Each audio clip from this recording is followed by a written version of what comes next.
গত বছর ঘরের মাটিতে ভালো করতে না পারলেও দেশের বাইরে টেস্ট ক্রিকেটে খারাপ কাটেনি বাংলাদেশের। 20 এপ্রিল তারা টেস্ট খেলতে নামবে জিম্বাবুয়ের বিপক্ষে। ঘরের মাঠে প্রতিটি সিরিজে ভালো করতে হলে পরিকল্পনা অনুযায়ী সময় নিয়ে প্রস্তুতি নেওয়ার কথা বলছেন সাবেক ক্রিকেটাররা।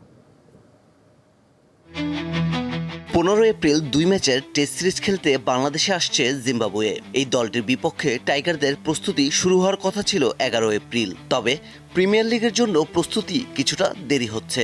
দিন দশকের প্রস্তুতির কথা থাকলেও তা এখন নেমে এসেছে সপ্তাহখানেকে। প্রায় 6 মাস পর টেস্ট খেলতে নামা বাংলাদেশের প্রস্তুতির জন্য আর একটু বাড়তি সময় নেওয়া উচিত ছিল বলে মনে করছেন সাবেক ক্রিকেটাররা।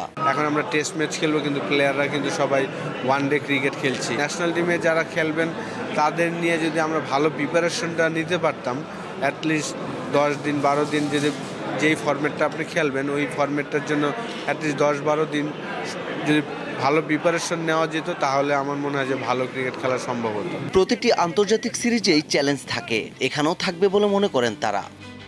গ্রাফটা অনেক আপ অ্যান্ড ডাউন হচ্ছে, আবার অনেক দিন পর টেস্ট খেলছে। আমার বিশ্বাস যে প্লেয়াররা কিছু প্লেয়ার খুব এক্সপিরিয়েন্স, কিছু প্লেয়ার নাই। তাহলে আলটিমেটলি কিছু প্লেয়ার আমাদের 7-8 বছরেও খেলে এস্টাবলিশ হতে পারেনি। তো এইটা আমার একটা অপরচুনিটি যে আমরা জিম্বাবুয়ের সঙ্গে দিয়ে আরম্ভ করছি অনেকদিন পর। সিলেট আন্তর্জাতিক স্টেডিয়ামে 20 এপ্রিল প্রথম টেস্টে লড়বে দুই দল। দ্বিতীয় ও শেষ টেস্ট হবে 28 এপ্রিল চট্টগ্রামের জহুর আহমেদ চৌধুরী স্টেডিয়ামে। পারভেজ খোকন, দীপ্ত স্পোর্টস।